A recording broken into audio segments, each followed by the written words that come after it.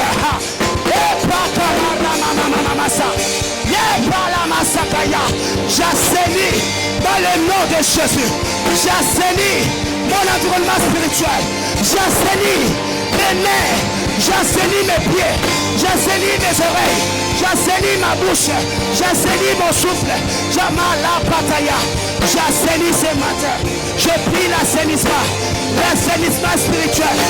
L'assainissement spirituel. L'assainissement spirituel. Claque les mains. Assainis ton environnement spirituel. Aïe, aïe, aïe, aïe, aïe, aïe, aïe. Aïe, aïe, aïe, aïe, aïe, aïe. J'assainis l'environnement spirituel. J'assainis mon environnement spirituel.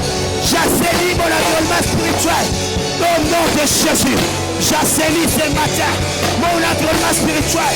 J'assainis ce matin mon environnement spirituel. J'assainis ce matin mon environnement spirituel. J'assainis mes mains. J'assainis mes pieds. J'assainis ma langue. J'assainis mes yeux. J'assainis mes oreilles. L'assainissement spirituel. Ce matin, oh Dieu. Ce matin, oh Dieu. Je prie dans le nom de Jésus.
J'assainis ce matin l'environnement spirituel de l'église. J'assainis ce matin l'environnement spirituel de l'église. Tout ce qui dévorait les finances, Père, je les détruis ce matin. Tout ce qui a mené la maladie, l'infirmité à l'église, je les dévore ce matin. Les patamasata. Rababababababashaya. Les patanamasa. L'environnement spirituel. L'environnement spirituel. L'environnement spirituel. L'environnement spirituel. Je l'assainis ce matin. Venez assainir ta vie. Assainis tes mains. Assainis ta langue. Assainis tes pieds. Assainis ta vie. Même ton ventre. Ton dos doit être assaini. Ton souffle doit être assaini. Ce matin éternel. J'assainis, oh Dieu, l'assainissement spirituel. Au nom de Jésus. Au nom de Jésus. Au nom de Jésus. La tamasaka.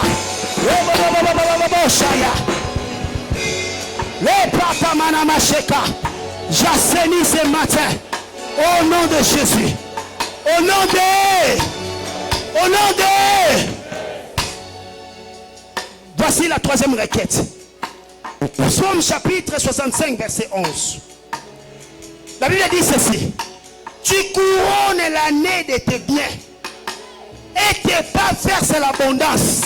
Chez Kamasakataya. Tu vas me suivre. Seigneur Jésus, il est écrit dans ta parole. Tu couronnes l'année de tes biens. Et tes pas versent l'abondance. Je te prie ce matin que 2024 soit couronné de tes biens pour ma vie. Que 2024 soit couronné de tes biens pour ma vie. Et que tes pas me versent l'abondance surnaturelle. Tu vas commencer à prier. Dis à Dieu de couronner l'année 2024 pour toi des biens. Que tu vives les biens de Dieu. Que tu vives les bontés de Dieu. Que cette année 2024, que l'abondance, le pas de Dieu puisse verser l'abondance sur ton parcours. Est-ce que quelqu'un est en train de prier ce matin? Seigneur, couronne l'année, oh Dieu. Couronne l'année ce matin. Couronne l'année, oh Dieu. Couronne notre année. Que notre année soit couronnée. Que notre année soit couronnée. Que notre année soit couronnée. Que notre année soit couronnée. Que notre année soit couronnée. Que notre année soit couronnée. Je prie dans le nom de Jésus. Que notre année soit couronnée de tes biens éternels. Couronnée de joie. Couronnée de paix. Couronnée de prospérité. Couronnée, oh Dieu, de matériel, de finances, de santé. Je prie ce matin. Couronne notre année, Seigneur. Que notre année soit couronnée au nom de Jésus. Dans le nom de Jésus. La Panama Sakataya. Le Parabababa Shakaya. Au nom de. Acclame les Seigneurs et reprends ta place. Amen, amen. Alléluia. Cette année, nous devons être couronnés par les biens de Dieu. Ton chemin sera abondamment béni par les biens de Dieu. Alléluia. Et ces insectes ici, ces démons, ne vont plus trouver place dans ta vie. Au nom de Jésus-Christ. Que le Seigneur bénisse sa parole. Dans le nom de Jésus.